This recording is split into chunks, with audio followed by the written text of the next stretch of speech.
Yes, Ambulem, we are live, and huge apologies to the technical problem.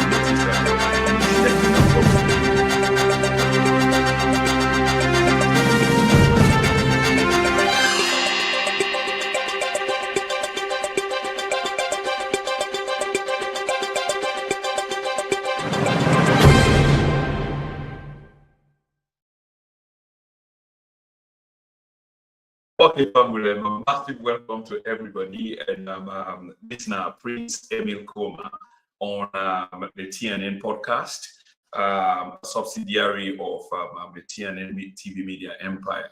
Today, on the 9th of April 2025, and the time on the side is 6:19. Massive apologies to Fambulem earlier on. The show for don't kick off and we actually go live, but there was technical issues. I'm not able to explain them. So I'm here for redo the program again because it's very, very important. So I'm here for come out and come in again. And here we are. This is a very short documentary and an old documentary, or most of whom are going to see. But it's absolutely necessary that we continue to watch this documentary then, because from out of these documentaries, if we are keen on understanding the history, there are signs and answers within these documentaries that tells us exactly how we manage for the USA with this, so both now with political and military history now with country. A very checkered history, a history of betrayal, skullduggery, deceit, political chicanery, if you like, and a lot of backstabbing happened, and how they mold the current configuration of the political setup, the elites, those in the corridors of power, will shape the very position or situation we find ourselves in today. So without much ado, let me go straight into the documentary. And like I say again, it's a very short documentary, and courtesy to the documentary makers. And here we are. Let's see whether we're able to bring this cam straight away. So if you can just bear with me right there again, this one shouldn't be long. We should get it straight up and running. All right, let's add that. And here we go.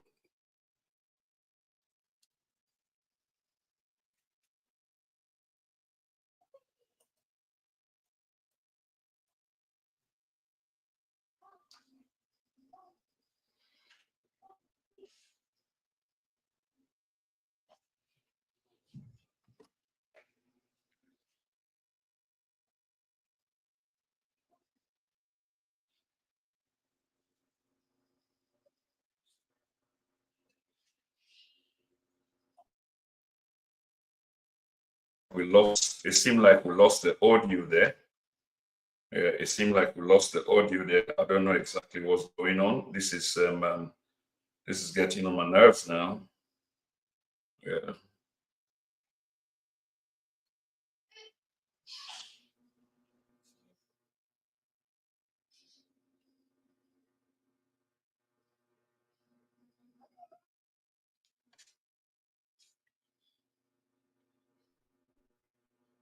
So if you hear me, una just bear with me again. I don't think say with the audio, which is strange.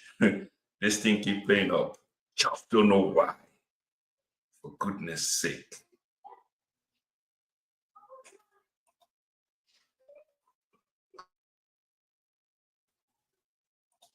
Remove, study back on stage.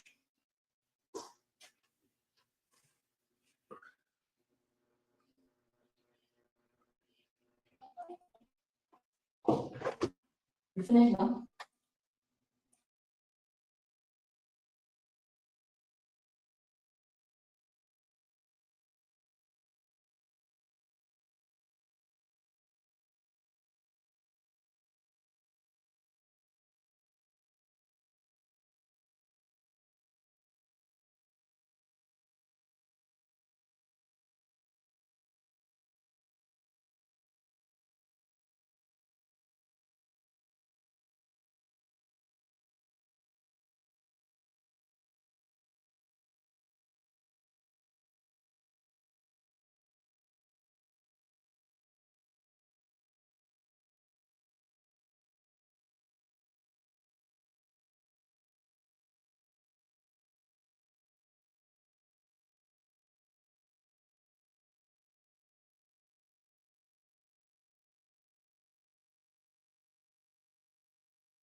formally achieved its independence from Britain and became a member of the Commonwealth of Nations on April 27, 1961, with Sir Milton Margai as its first Prime Minister. In May 1962, Sierra Leone held its first general election as an independent nation. The Sierra Leone People's Party, SLPP, which was formed in 1951 as the first indigenous political party in the country, won plurality of seats in parliament, and Sir Milton Margai was re-elected as Prime Minister. The All People's Congress, APC, which was founded in 1960 as a breakaway from power to Sierra Leone formally achieved its independence from Britain and became a member of the Commonwealth of Nations on April 27, 1961, with Sir Milton Margai as its first Prime Minister. In May 1962, Sierra Leone held its first general election as an independent nation. The Sierra Leone People's Party, SLPP, which was formed in 1951 as the first indigenous political party in the country, won plurality of seats in parliament, and Sir Milton Margai was re-elected as Prime Minister. The All People's Congress, APC, which was founded in 1960 as a breakaway from the SLPP, came second by winning 16 seats in the National Assembly. The APC became the main opposition party in the country. The years just after independence were prosperous, with money from mineral resources being used for development. Sir Milton Margai was very popular among Sierra Leoneans during his time in power. His government was based on the rule of law and the notion of separation of powers, with multi-party political institutions and fairly viable representative structures. When Margai became Prime Minister, he left control of the Sierra Leonean National Army in the hands of the British. Slowly, Margai gave more control of the army over to Sierra Leoneans. Sir Milton Margai died in April 1964, and upon his death in 1964, his half-brother, Sir Albert Margai, was appointed as Prime Minister by Parliament.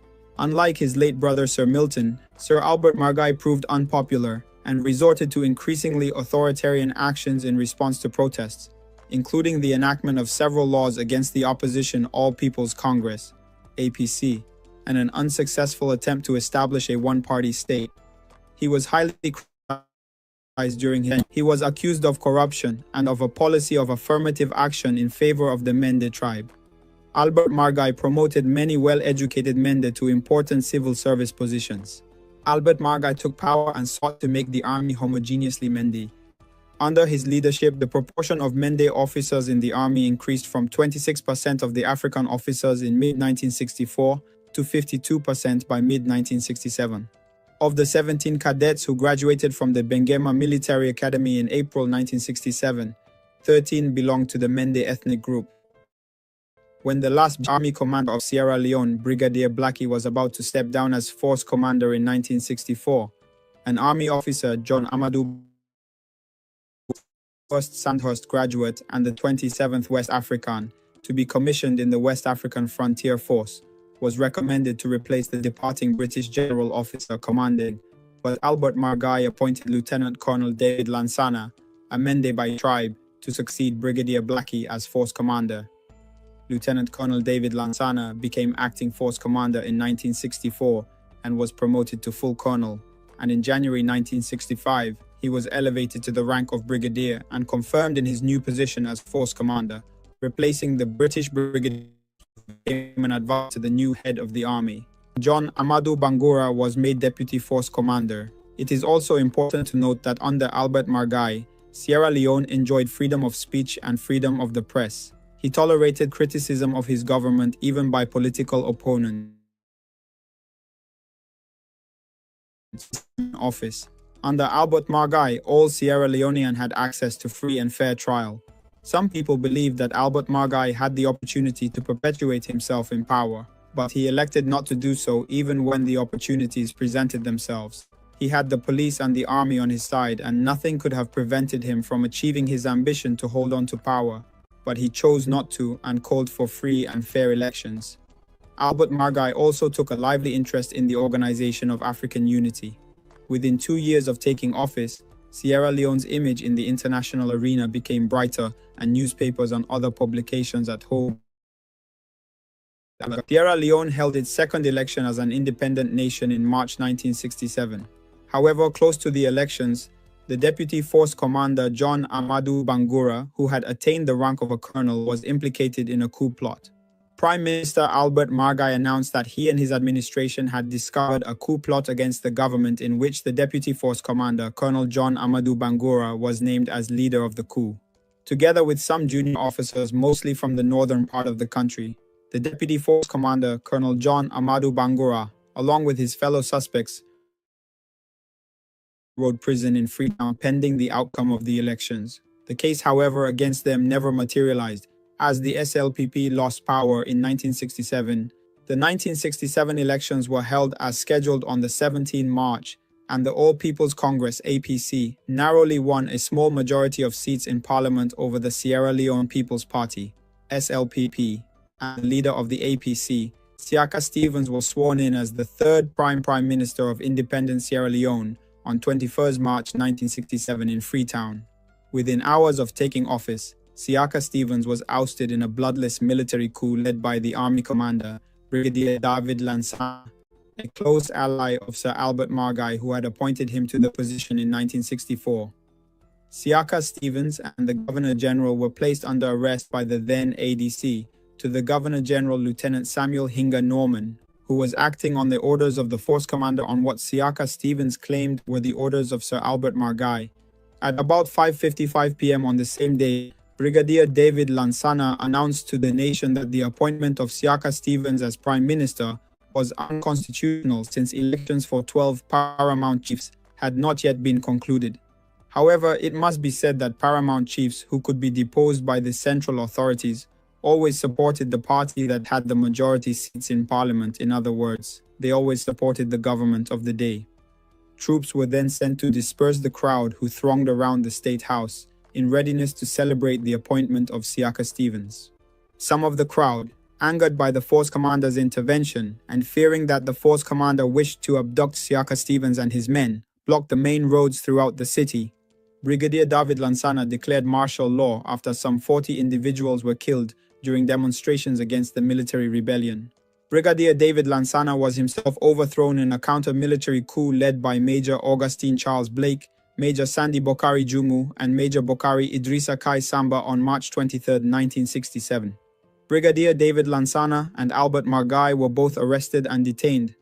Thus, Brigadier David Lansana's brief rule was brought to an end. Major Augustine Charles Blake and his fellow officers formed a junta and established the National Reformation Council, NRC. Initially, the NRC announced that its leader would be Lieutenant Colonel Ambrose Patrick Genda, who at the time was the country's second secretary at the United Nations in New York. Lieutenant Colonel Ambrose Patrick Genda was reportedly posted abroad because former Prime Minister Albert Margai wanted him out of the way. However, within hours, Lieutenant Colonel Ambrose Patrick Genda was replaced as leader of the NRC, and subsequently Lieutenant Colonel Andrew Juxon Smith, who was abroad attending a British military staff school when the coup took place, was asked to return and head the NRC military regime. The NRC dissolved political parties and suspended the constitution. Colonel John Amadou Bangura, who was in prison where he was awaiting trial for the alleged attempted military coup against the Albert Margai administration earlier in 1967, was then released from prison by Andrew Juxon Smith, and he was posted to a diplomatic position with the Sierra Leone Embassy in the United States. Siaka Stevens and Albert Margai were released from detention, and Siaka Stevens was allowed in September 1967 to proceed to Britain for medical treatment. He instead went to Guinea to train his political thugs and mercenaries in neighboring Guinea in order to overthrow the military regime in Sierra Leone, as he believed he was the winner of the 1967 election, and that he had been robbed of victory by the 1967 coup led by Brigadier David Lansana. While in Guinea, he called on Sierra Leoneans to cooperate with the military government, which he accused of having violated the constitution and trying to replace the ballot box with guns and bayonets. The neighboring states of Guinea and Liberia did not welcome the coup in Sierra Leone, fearing that it settled their armies. While John Amadou Bangura was in the United States, Siaka Stevens negotiated with him to leave his post and join him in Guinea in order to train his political thugs and mercenaries. Colonel John Amadou Bangura mysteriously disappeared from his diplomatic post in the United States and joined Siaka Stevens in Guinea. Guinean President Ahmed Sékou Touré, who was not in support of the military regime in neighboring Sierra Leone, enabled Siaka Stevens and Colonel John Amadou Bangura to train guerrillas with the purpose of invading Sierra Leone to seize power from the NRC by force of arms. The thousands of young Sierra Leoneans who slipped through the border were trained in self-defense tactics and the use of weapons. When the NRC was delaying to return the country to civilian rule, civil society, professional bodies, and the then vibrant media began advocating seriously. Warrant Officer Patrick Conte and Sergeant Major Imadu Rogers led the rank and file of the army in a sergeant coup on 18 April 1968 under the Anti-Corruption Revolutionary Movement, ACRM. They imprisoned all senior members of the NRC, including Andrew Jackson Smith, who was the leader of the NRC. The newly formed ACRM then invited Colonel John Amadou Bangura and Lieutenant Colonel Ambrose Patrick Genda to return to Sierra Leone to head the ACRM. Colonel John Amadou Bangura, who was already in Guinea, just crossed over to Sierra Leone and took over the leadership of the ACRM. He then dissolved the ACRM and formed an interim administration known as the National Interim Council, NIC. A retired police officer, Malcolm Parker, became his deputy. The NIC soon made arrangements for the return to civilian rule. Colonel John Amadou Bangura then invited Siaka Stevens to return to Sierra Leone and hold the position of Prime Minister. Colonel John Amadou Bangura was head of state until 26 April, when he handed over power to Siaka Stevens, who was resworn as Prime Minister. At the same time, the Constitution of Sierra Leone was restored, with Siaka Stevens being asked to form a national government.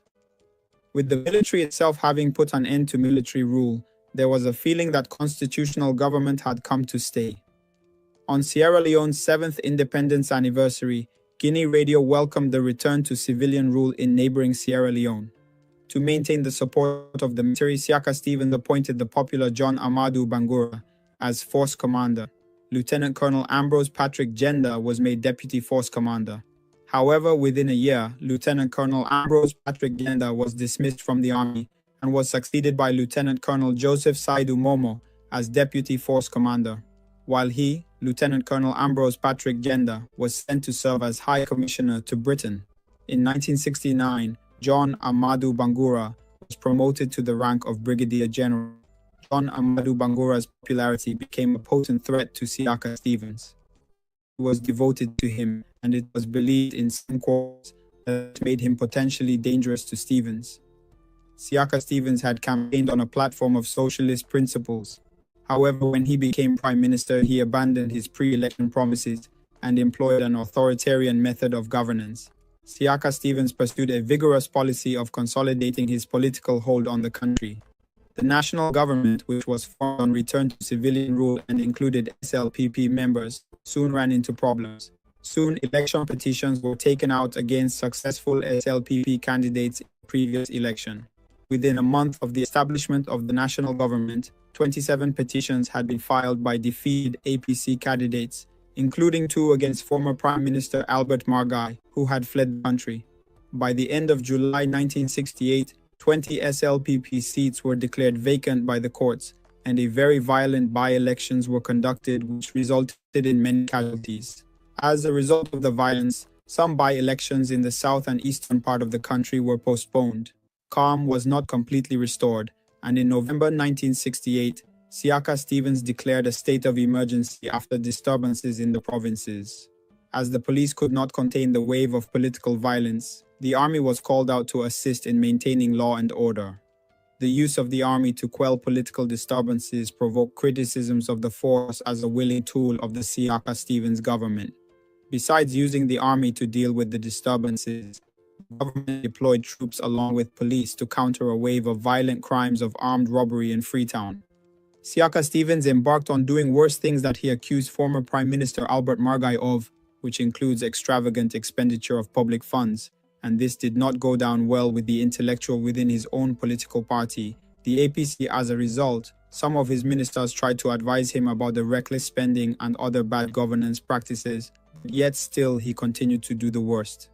His leadership thus lost the intellectual old guards who had provided so much of the fire against former Prime Minister Albert Margai. This prompted some of his ministers to resign from the government in 1970 in protest against rampant corruption. in order to form a new political party. Siaka Stevens immediately declared a state of emergency throughout the country and announced the banning of the new political party and detained some of its leaders. Siaka Stevens set up a constitutional review commission in late 1969 to early 1970. At the time, Sierra Leone was among the Commonwealth African states in that it remained a dominion with the Queen as a formal head of state. During this period of review, whether Sierra Leone would adopt an executive or ceremonial presidency was under question, and opposition groups were concerned that Stevens was aiming for an executive presidency which would make him unaccountable to the cabinet. As a result, many senior officers in the Sierra Leone military were greatly disappointed with Siaka Stevens' policies, but none could openly confront him. The force commander, Brigadier John Amadou Bangura, who had reinstated Siaka Stevens as Prime Minister, was widely considered the only person who could put the brakes on Siaka Stevens. Brigadier John Amadou Bangura tried to advise Siaka Stevens, but he ignored and instead told the force commander to focus on his job as force commander and that he should stay out of politics, as politics is for politicians. By the early 70s, there were signs of cracks in the relationship between Siaka Stevens and Brigadier John Amadou Bangura, and whereupon some officers were urging Brigadier John Amadou Bangura to unseat Siaka Stevens. The mistake, however, that proved very costly was that the Brigadier John Amadou Bangura and his legal wife Regina were locked in an immortal conflict, apparently over John Amadou Bangura's relationship with another lady, Jamila. Officers unconcerned of Regina's presence took upon openly discussing the overthrow of Siaka Stevens. It is reported that Regina passed on the intelligence to an army officer, Ahmed Thoronka, who in turn brought it to the attention of Colonel Joseph Sadu Momo, who was second in command of the army, and in no time Siaka Stevens got wind of John Amadou Bangura's plot to overthrow him. They infiltrated John Amadou Bangura's security detail by planting spies on him, who carefully monitored his activities and reported to them. Meanwhile, Brigadier John Amadou Bangura on his side was able to recruit top military figures like Major Jawara, Major S.E. Momo, Major Noah, Lieutenant Kolugbonda, and others in the conspiracy to dislodge Siaka Stevens from power. However, by the time Brigadier John Amadou Bangura made his moves against Siaka Stevens, it was too late because Siaka Stevens had his own counterplans against him. On March 23, 1971, on orders from the force commander Brigadier John Amadou Bangura, at about 1:30 a.m., Major Jawara led a group of soldiers who attacked Siaka Stevens' residence and gained entrance to the compound on the pretext that they were on a routine check. Suddenly, they opened fire on the residence, riddling the area with bullets. And two of the invaders were killed as they tried to enter Siaka Stevens' bedroom and lounge. The invaders then retired. Siaka Stevens then left his residence to seek shelter elsewhere. In the morning hours, a few of Siaka Stevens' ministers and the APC party loyalists had been arrested and taken to the Wilberforce barracks in Freetown. At about midday, while Siaka Stevens met with some of his ministers in his office in central Freetown, another group of soldiers attacked his office. For some hours, troops loyal to Siaka Stevens engaged the mutineers in a gun battle that left the building badly damaged. At about 3 p.m., the Army's number 3-man, Lieutenant Colonel Sam King, went over the national radio and introduced the force commander, Brigadier John Amadou Bangura. This is Lieutenant Colonel S.H. King speaking. There is going to be an important announcement by the Army Commander, Brigadier Bangura. Lieutenant Colonel Sam King's statement was followed by a broadcast message from the force commander, Brigadier John Amadou Bangura. In Brigadier John Amadou Bangura's broadcast, he announced that the army had decided to take over in a view of the current situation, and he promised to make a comprehensive statement which had the full backing and support of all members of the Sierra Leone Armed Forces. Fellow citizens, owing to the current state of affairs, the army has been compelled to take control of the situation until further notice. A comprehensive statement will be made as soon as possible. This statement has the full backing and support of all members of the armed forces. Any undue outside interference would be with mistake. However, The most senior officers next to Brigadier John Amadou Bangura were working on a counter-offensive designed to frustrate Brigadier John Amadou Bangura's efforts to set up a military government.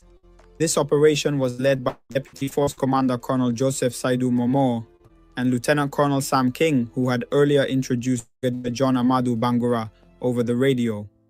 The success of the counter-operation was assured when at about 8 p.m. the same day, Lieutenant Colonel Sam King again went over the national radio and announced that a large percentage of the Sierra Leone armed forces wished to disassociate themselves from Brigadier John Amadou Bangura's announcement, and that they still regarded the Siaka Stevens government as the legally constituted authority of Sierra Leone. Colonel S.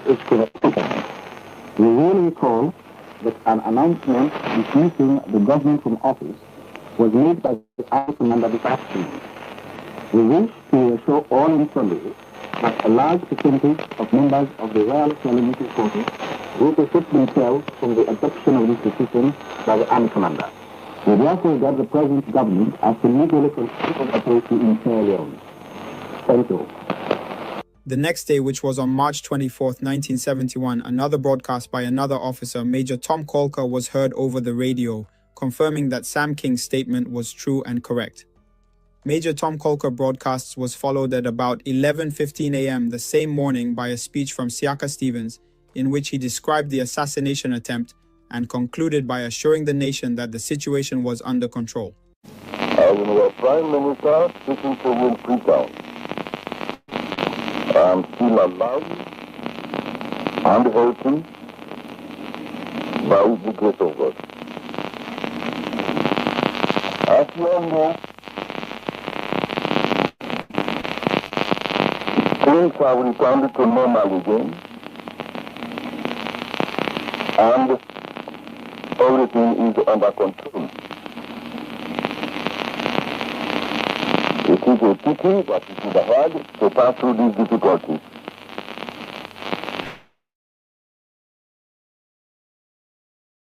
Were it not for the help of Providence. Everything is now under control, and I appeal to all to go about their normal duties. The government is determined to fulfill its responsibility to safeguard life and property. As I have said in one or two cases before, eternal vigilance is the price we have to pay for liberty. And it is up to all of us to be vigilant and watchful if we would want to safeguard our liberty and the liberties of our children. That was the Prime Minister, Dr. Checqued Stevens, with a broadcast message to the nation. In the evening of the same day, Siaka Stevens made another broadcast in which he thanked the officers and men of the military forces who remained loyal to his government. My dear people, this is your humble servant, the Prime Minister, Checqued Stevens, speaking to you. This is my second talk to you since the present crisis began nearly 2 days ago. First of all, I should like to thank the officers and men of the military forces who have remained loyal to the government and who have done so much to bring the present difficulties to a solution. It is for all of us, civilians, to give every possible help and encouragement to these our military brothers in their difficult task. It is also our duty to bring to the notice of the authorities any person or persons who by word or deed attempt to stir up dissension and conflict in our midst. It is our duty, both as civilians and soldiers, to do everything possible to see that calm is restored, so that the men can go about their work, the women about their business, and our boys and girls can continue to go to school. Let us tackle the present crisis. Sierra Leone belongs to all of us. Let us put the nation's interest before everything else. May God bless you. By March 26th and March 27th, 1971, Brigadier John Amadou Bangura and few other officers had been arrested and detained. After the abortive coup, Siaka Stevens lost confidence in the Sierra Leone armed forces and decided to bring in Guinean soldiers to consolidate his position and, according to him, to restore law and order. So he requested to Guinean President Ahmed Sékou Touré for Guinean soldiers to be stationed in Sierra Leone to help protect the government. On the 28th March 1971, Siaka Stevens made another broadcast in which he announced that he had signed a defense agreement with neighboring Guinea. He also announces that the armed forces of both Sierra Leone and Guinea have become one and ready to pursue all those who might attempt against peace and security in the two countries. My dear compatriots, fellow citizens, brothers and sisters of Sierra Leone, our beloved country, Sierra Leone, has faced quite recently a crucial moment in our history. As you know, a group of soldiers, led by ambition and greed, tried to upset the constitutional regime which Sierra Leone has rightfully and freely chosen. In doing so, this group of soldiers and officers, together with a bunch of abominated politicians, wanted to introduce violence and anarchy in the country. What do they want? To confiscate and retain the government power in order to show that brutal force prevails over reason and common sense. A coup d'etat means plain illegality. For nowhere in the Constitution is it stated that a group of men should substitute themselves for the true representatives of the people, the guardian of sovereignty. My dear countrymen and women, as you know, the government has voted full power to the government, which I have the privilege to lead. It is clear, therefore, that all those who have tried to trample down the legal regime are outlawed. As the Prime Minister of the country, who holds his functions from the will of the Sierra Leone people and who freely and lawfully appointed me, I will defend legality by all at any moment and in any circumstance. I know I can rely on the support of all friendly African states and that of all other states in the world to safeguard legality in Sierra Leone. But my first help, my first support comes truly from the people of Sierra Leone itself. In this condition, I will not permit and I will never tolerate, without forsaking my duties as the Prime Minister, that a clique of men without mandate should assume power. Brothers and sisters of Sierra Leone, dear compatriots, I declare solemnly today that I would rather die for my country than accept that a bunch of people should try to govern this country by force. I know I have the great majority of the people and of the army on my side, and that they are fit and loyal to me. I hail them. As I've already mentioned, I have received full powers from Parliament. These full powers, I urge every Sierra Leone citizen to use them for our benefit so that we restore law, justice, and reason over root force. People of Sierra Leone, last November, our sister country, the Republic of Guinea, was aggressed. On this occasion, the people of Guinea stood as one man to safeguard her sovereignty. This victory, which Guinea achieved, the people of Sierra Leone can also achieve it over troublemongers of every kind. Since the last OAU meeting in Lagos, which dealt with the aggression against Guinea, a problem has arisen, which has been discussed. It is that of organizing the common defense of Africa by the very Africans. For this reason, the government of Sierra Leone submitted to both the government of Liberia and Guinea a project of the common defense treaty. The three countries have agreed in principle on the subject. But due to the serious events which took place in our country, the government of Sierra Leone, through its Prime Minister, and the government of the Republic of Guinea, through its president, have signed the treaty. We are sure that within a short time, the government of our sister country of Liberia will join Sierra Leone and Guinea. Fellow countrymen, so I have the honor and the privilege of solemnly announcing to you that from this very moment, the armed forces of both Guinea and Sierra Leone have become one, are ready to crush all those who might attempt against peace and security in our two countries.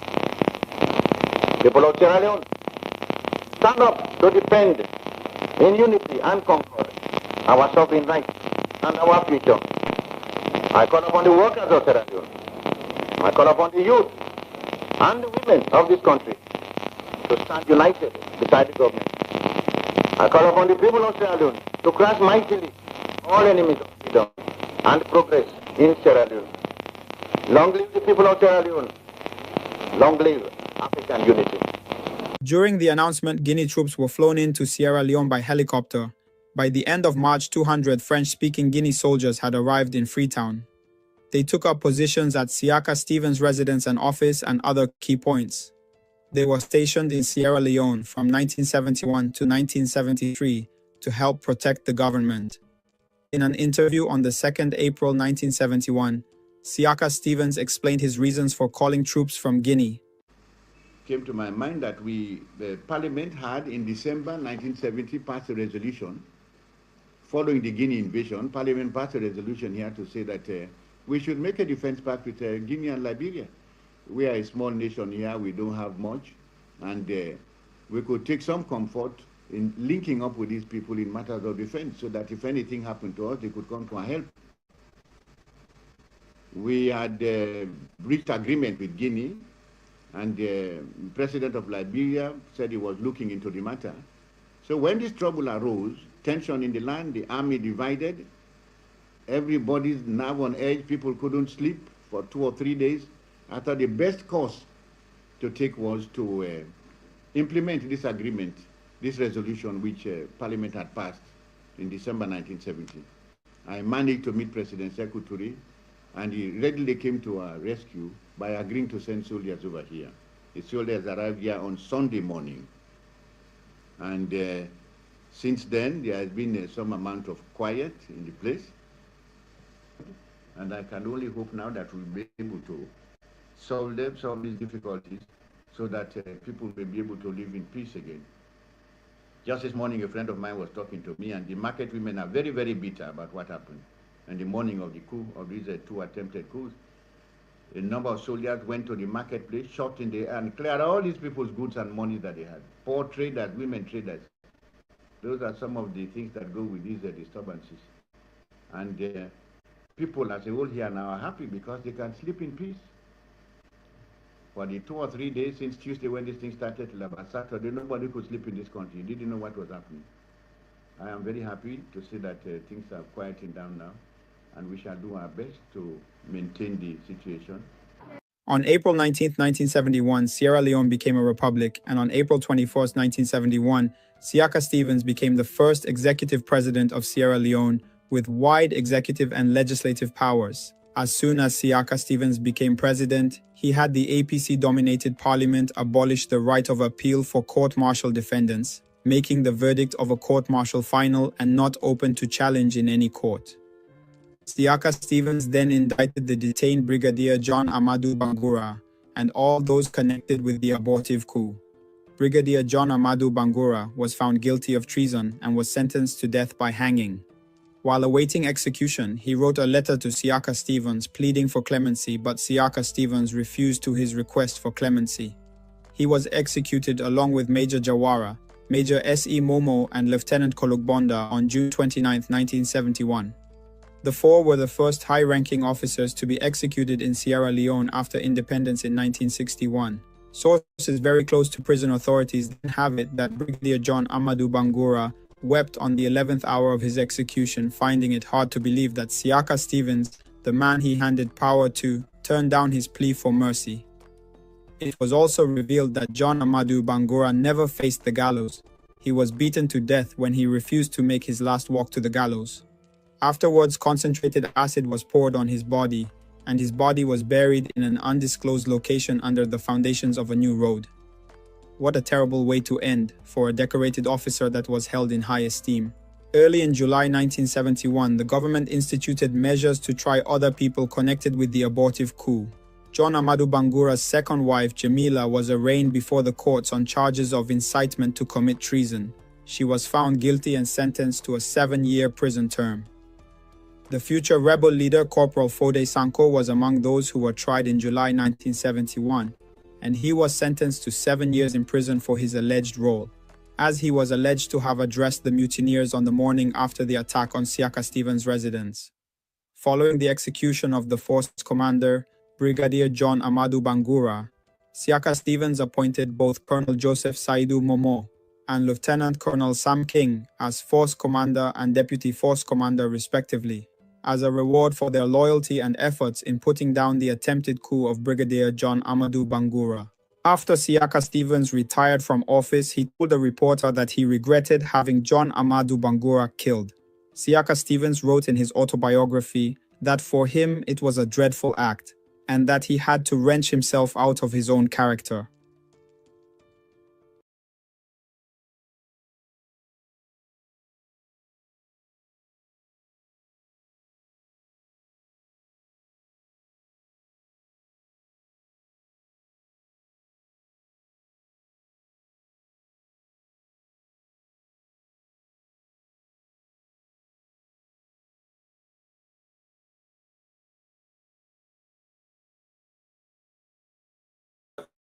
Okay, from once more, we don't come to the end of a very beautiful, very descriptive political and military checkered history of the country.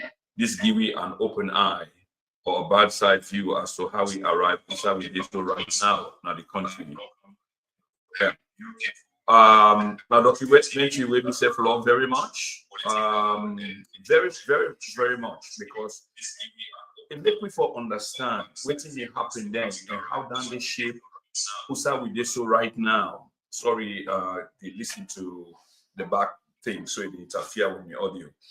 But I'm so happy for use this documentary, and thanks to Oboke, the documentary makers. Now documentary we are going to retire with. So we see how key players then, Corporal Fode Sanko, who was to become preeminent in what happened in the country, some 40 years later, 50 years later, Corporal Sanko, RUF. Can you imagine? He was back there then in 1970-71. Brigadier John Amadu Bangura, we then killed. That patrol, they say, they pour acid in his body and then bury him under a new road that was constructed. This is quite true, because as a boy, I remember the clouds change when they bring them body and come. They will deport, so they bury gone. I don't forget the place in name. And now I think they build the new road. Now they let me get this place. Yeah. We will continue to look for them kind of documentaries there and continue for plan for Salon people them. Because again, if we need to understand the direction where we continue to go, we also seriously need to understand how we got to where we are. That will help we for find solutions to these problems that we have today. We got boku other things them where they come up. They round up the week this week. What's all happening at the country, the blackouts in the country, the ministers them, finance minister from Ireland will visit Salon. They visit to the Bopa, the mining ministers there, or officials there from different countries, and when they end up in Salon, how they go there waiting and go there forward, and etc. But for compound everything, now the press briefing from the Ministry of Information and the Minister of Information. Well, not forget, we still get Dr. David Senge in program they come whether he should be trusted. Apparently, we'll be hearing in name. So say he might be the future leader of the SLPP. It's a huge conversation also coming, a monologue, if you like, coming on SLPP in the UK and I, because Boku Kuskas they ongo. They end up in a court, they're still in a court, and even this morning, they'll be in a court, and there's a lot ongoing. But lifting the veil, as I would call it, It gives you a bird's eye view into the SLPP UK and I that not all is well. If you think say the APC they're full of rancor and weak, the SLPP, this current SLPP, is worse. Family, I want to say thank you to Una very much for taking the time for listening to the TNN. I also appeal to Una, please, we need for increase the subscribership. Not cost you money. Just click on the thumbs up button. That helps the algorithm for generate more viewers then, so we're able to bring very powerful people them, knowledgeable people them, political giants, heavyweights na the platform for interview them, so we'll continue for grow. The subscribe button, hit the subscribe button, and for notification next time we will go live, so you don't need for struggle for Fenway. Tap on the notification bell. If not YouTube, you watch Whip and tap on the notification bell. If not Facebook, you also need for activate the notification button so that whenever we go live, you will be informed and you have a choice there to make on whether you want to follow me or not.